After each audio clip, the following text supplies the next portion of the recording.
It was a crisp autumn evening in suburban Chicago, the kind where the leaves crunch underfoot like brittle secrets, and the wind whispers promises of change. I stood outside the old Victorian house on Elm Street, my heart pounding like a war drum. The address hadn't changed in 20 years, but everything else had. Clutching the envelope in my hand, sealed with a wax stamp that bore my initials, I hesitated for just a moment. Inside that envelope was the culmination of a decade's worth of meticulous planning, a web of evidence so damning it could topple empires. Or, in this case, shatter the lives of those who had once shattered mine.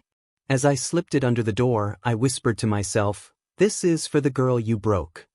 Little did I know, the revenge I had orchestrated would unravel secrets far darker than my own pain, pulling me into a vortex of suspense that threatened to consume us all. My name is Emily Harper, and this is the story of how I turned the tables on my childhood tormentors, making them beg for forgiveness on their knees. But to understand the end, you have to start at the beginning, the raw, unfiltered agony of a small-town girl's nightmare. The shadows of Willow Creek. I grew up in Willow Creek, a sleepy Illinois town where everyone knew your business before you did. It was the early 2000s, a time when flip phones were cutting edge and the internet was still a novelty for most kids. I was 10 years old, a scrawny girl with freckles across my nose and dreams bigger than the cornfields surrounding us. My parents worked double shifts at the local factory, Dad on the assembly line, Mom in quality control, so I spent afternoons at Willow Creek Elementary's after-school program. That's where I first encountered them, the trio as I came to call them in my nightmares. There was Brittany Klein, the queen bee with perfect blonde curls and a smile that could charm snakes. She was the ringleader, the one who decided who was in and who was out. Then came her sidekicks, Jake Harlan, the athletic jock whose laughter boomed like thunder, and Mia Torres, the sharp-tongued artist who wielded words like daggers.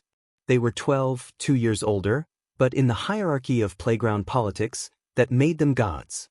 It started innocently enough. A spilled juice box during snack time.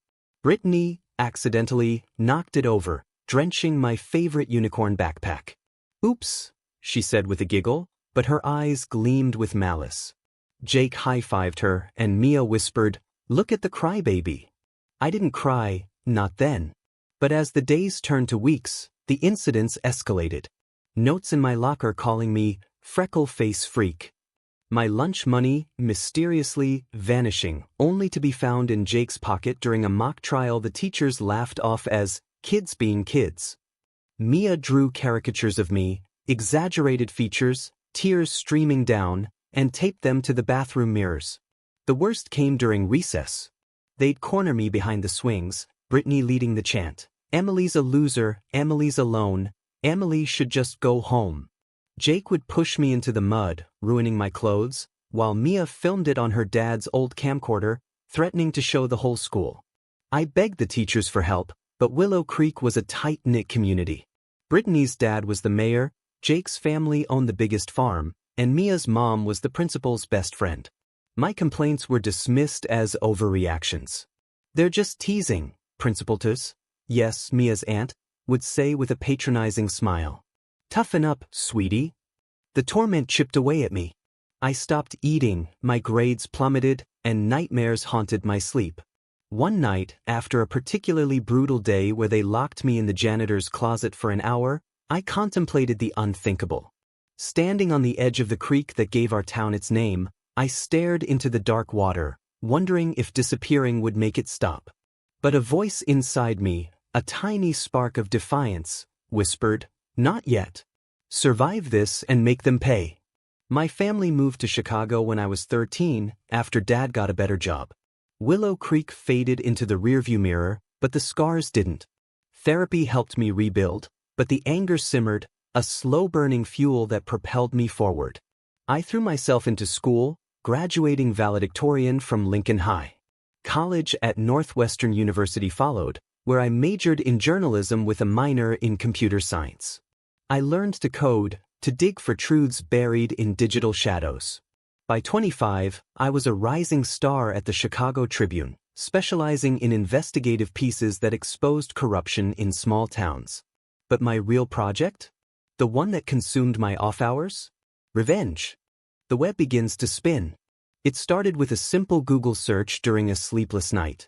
Brittany Klein, Willow Creek. Up popped her Facebook profile, married to a real estate developer, 2 kids, living the picture-perfect life in a McMansion back in town. Jake was a high school coach, molding young athletes in his image. Mia?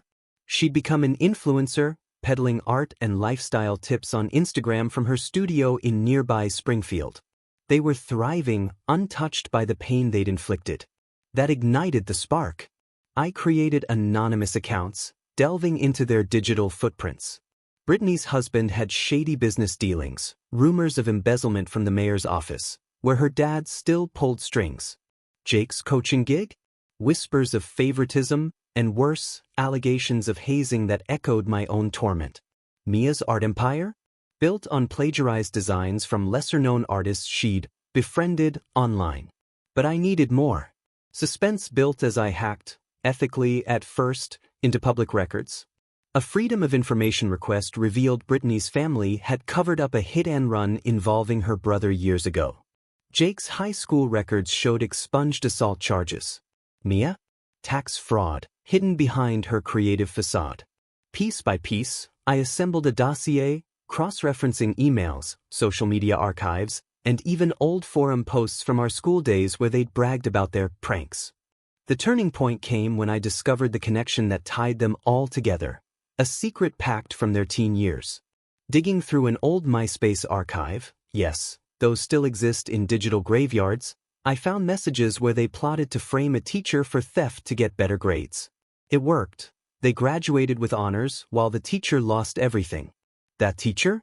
Mr. Ellis, who'd once tried to intervene on my behalf. The guilt twisted in my gut. My torment wasn't isolated. They were serial destroyers. I spent months verifying, consulting anonymous sources, even hiring a private investigator under a pseudonym. The suspense was agonizing. Every late-night stakeout outside Brittany's house, every encrypted file transfer, I half expected them to catch on. Once, Jake spotted me at a Willow Creek football game I attended incognito. Our eyes locked across the bleachers, and for a heart-stopping moment, recognition flickered. I slipped away into the crowd, pulse racing, vowing to accelerate my plan. The trap springs shut. By age 28, I was ready. I'd woven a web so intricate it rivaled a thriller novel. First, I leaked anonymous tips to local media about the Klein family's corruption. The Chicago Tribune, ironically my employer, picked it up, but I recused myself to avoid suspicion. Brittany's husband was indicted for fraud, her dad's mayoral seat challenged in a special election. I sent an encrypted video compilation to the school board, footage from Mia's old camcorder, which I'd acquired through a shady online auction, showing his bullying tactics, juxtaposed with recent hazing complaints from parents. The board suspended him pending investigation. Whispers turned to roars, his reputation crumbled. Mia was the trickiest. I posed as a gallery owner online, luring her into confessing her plagiarisms in emails. Then, I published an exposé on a viral blog, crediting anonymous sources. Her followers deserted her, sponsors pulled out, and lawsuits from the original artists piled up. But the masterstroke? The envelope. Inside was a USB drive with everything: timelines, evidence, connections to their pact. Attached was a note: meet me at the Old Creek Bridge at midnight, or this goes public nationwide. Come alone, but all 3 of you. The suspense peaked that night. Rain slicked the roads as I waited under the bridge, the same spot where I'd once contemplated ending it all. Headlights pierced the darkness, 3 cars arriving separately. They emerged, faces pale under the sodium lamps. Brittany, makeup streaked. Jake, fists clenched. Mia, clutching her coat like a shield. You, Brittany hissed, recognition dawning. The freak from elementary? I stepped into the light, no longer the scared girl. Emily Harper. Reporter. Survivor. The confrontation was electric. They denied, deflected, threatened lawsuits. But as I played clips from the USB on my laptop, irrefutable proof, their facades cracked. Brittany sobbed about her kid's future. Jake admitted the pact, begging for mercy. Mia collapsed, whispering apologies. Why? I demanded, voice steady despite the storm inside. Brittany broke first. We were kids. Stupid. Jealous of your smarts. Jake nodded. It got out of hand. We never meant. Lies? I cut in. You destroyed lives. Mr. Ellis's. How many others? The rain intensified, mirroring the tension. In a twist I hadn't anticipated, Mia revealed the deepest secret. Their pact included covering for Brittany's dad in that hit-and-run. The victim? My uncle, who died mysteriously when I was 8. The revelation hit like a thunderbolt. My family's move to Chicago wasn't just for a job, it was escape from unspoken grief. Fury surged, but so did pity. They weren't monsters, just broken people perpetuating cycles. Still, justice demanded closure. On your knees, I said quietly. They hesitated, then complied, mud soaking their clothes. We're sorry, they chorused, tears mixing with rain. Please, forgive us. I recorded it, not for blackmail, but for my healing. I don't forgive, I replied. But I release you. Destroy the evidence yourselves. Live better. I walked away, leaving them there, the envelope in their hands. The next day, anonymous donations flooded Mr. Ellis's GoFundMe. Brittany's family stepped down gracefully. Jake resigned and sought therapy. Mia credited her inspirations publicly. Echoes of redemption. Years later, at 35, I'm married, with a daughter who knows nothing of Willow Creek's shadows. The story made waves, a magazine feature in Vanity Fair, anonymized of course. But the real victory? Revenge isn't about destruction, it's about reclaiming power. To anyone reading this in the heartland of America, where small-town secrets fester, your past doesn't define you. Rise, plan, and when the time comes, make them kneel, not in defeat, but in acknowledgement. As I watch my daughter play in our Chicago backyard, leaves swirling like old memories, I smile. The creek still flows, but I'm no longer drowning. I'm free.